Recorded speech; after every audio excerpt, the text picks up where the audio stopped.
Welcome to Elevate Charlotte, the podcast where we highlight the people, programs, and partnerships building a better future right here in Charlotte County. I'm your host, Maria Vastola, with the Charlotte County Economic Development Office, and today we're diving into something that affects every business owner in Southwest Florida: hurricane preparedness. Let me ask you a question. What would happen if a hurricane hit tomorrow? Would your business survive the impact? Would your employees know what to do? Would your recovery plan hold up? Today's episode brings you insights from local chambers of commerce, emergency management officials, workforce specialists, and small business experts who are working together to strengthen Charlotte County's ability to prepare, respond, and recover. You'll hear about the free resources available, the importance of planning ahead, and the community partnerships that can make all the difference when disaster strikes. Let's get started with why hurricane preparedness matters. Hurricanes are not a matter of if, but when. In recent years, Charlotte County has seen its fair share of storms, from Ian to Milton, and the forecasts don't show signs of slowing. Experts are predicting an above-average storm season this year, with more named storms and higher risks. But behind every storm statistic is a real business, a real team trying to stay afloat. After Hurricane Ian, some businesses reopened quickly. Others didn't reopen at all. What made the difference? Preparation, access to resources, and strong community networks. That's what this episode is about: equipping you with the tools, knowledge, and connections you need to protect your people and preserve your operations. Let's explore segment 2, expert insights from the field. Let's start with Dorian Zwick, Regional Director of the Florida Small Business Development Center at Florida Gulf Coast University. The SBDC is a lifeline for businesses across Southwest Florida. Dorian and his team offer free consulting, business continuity training, and direct support both before and after disasters. One of the key resources they provide is the Florida Small Business Emergency Bridge Loan. This is a 0% interest loan available for up to 1 year, designed to keep businesses running while waiting on insurance claims or federal relief. It's fast, flexible, and essential during crisis recovery. But that's just the beginning. The SBDC also helps businesses apply for long-term, low-interest SBA disaster loans, like the Physical Disaster Loan for structural damage or the Economic Injury Disaster Loan for lost revenue. These are critical tools to stabilize operations and begin rebuilding. Dorian recommends visiting ready.gov/business for toolkits that guide business owners through planning. And above all else, he reminds us, the time to prepare isn't when the storm is on your doorstep, it's now. Next, we heard from Patrick Fuller, Charlotte County's Director of Emergency Management. Patrick emphasized something many businesses overlook: the link between employee readiness and business continuity. If your team is scrambling to evacuate or doesn't have a disaster plan at home, they can't return to work quickly. That delays your recovery. Patrick laid out a 4-part framework for preparedness: know your risk, make a plan, build a disaster kit, and stay informed. He highlighted the difference between flood zones and evacuation zones and urged residents to sign up for Alert Charlotte, the county's emergency notification system. He also reminded us that disaster kits now need 5 to 7 days of supplies, not just 3, because post-storm conditions can severely limit access to fuel, food, and water.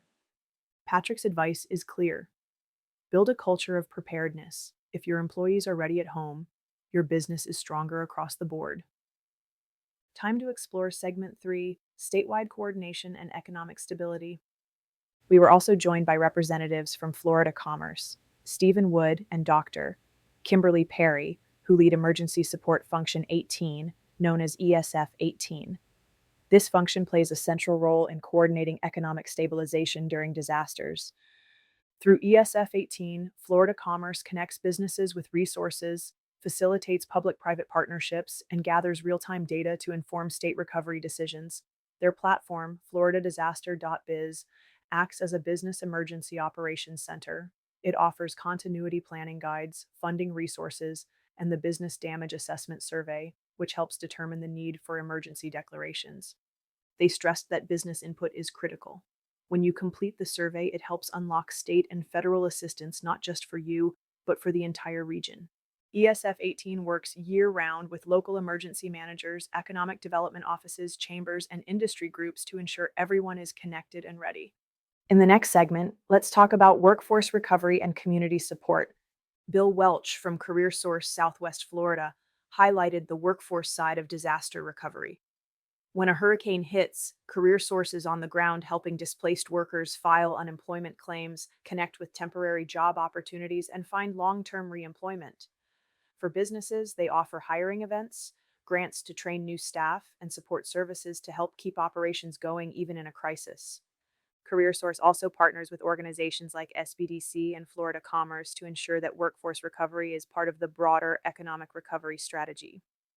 Then we heard from Stephanie Lucy of United Way Charlotte County. Stephanie shared how her team developed a clear step by step disaster response plan after Hurricane Ian.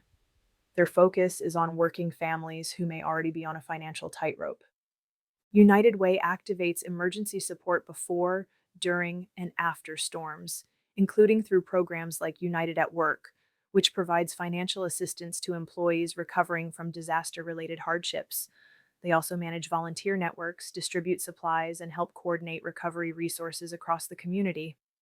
Stephanie's message was simple: planning ahead makes all the difference, because in a crisis, confusion is costly, and clarity saves time, money, and lives.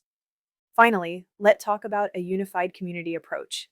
This event and this episode wouldn't be complete without recognizing the incredible role of our chambers of commerce. Doug Izzo from the Englewood Chamber, Justin Brand from the Punta Gorda Chamber, and Bob White from the Charlotte County Chamber all spoke about how their teams support local businesses before and after storms. From coordinated messaging to resource sharing and direct outreach, our chambers work hand in hand to help businesses get the information and support they need. They're not just voices of advocacy, they're boots on the ground. This collaborative approach is what makes Charlotte County resilient. When the business community, emergency services, nonprofits, and government agencies work together, we recover faster and stronger. So, what's the takeaway from today? Preparedness is more than a checklist. It's a mindset, it's a culture, it's a network of people and organizations committed to helping you weather the storm and come out stronger on the other side. Whether you're a small business owner, a team leader, or an employee trying to keep your family safe, now is the time to plan. Review your disaster plan, update your insurance, build your kit, sign up for Alert Charlotte, connect with the SBDC, bookmark floridadisaster.biz, and know that the Charlotte County Economic Development Office is here for you before, during, and after the storm. If you found this episode helpful, please share it with your team, your colleagues, and your business community. The full webinar recording and resource links are available at cleared4takeoff.com. You'll find guides, checklists, and contact information for every organization mentioned today. Subscribe to Elevate Charlotte on your favorite podcast platform and follow us on social media for more updates, expert interviews, and tools to grow your business in Charlotte County. Thanks for listening, and until next time, stay safe, stay ready, and stay connected.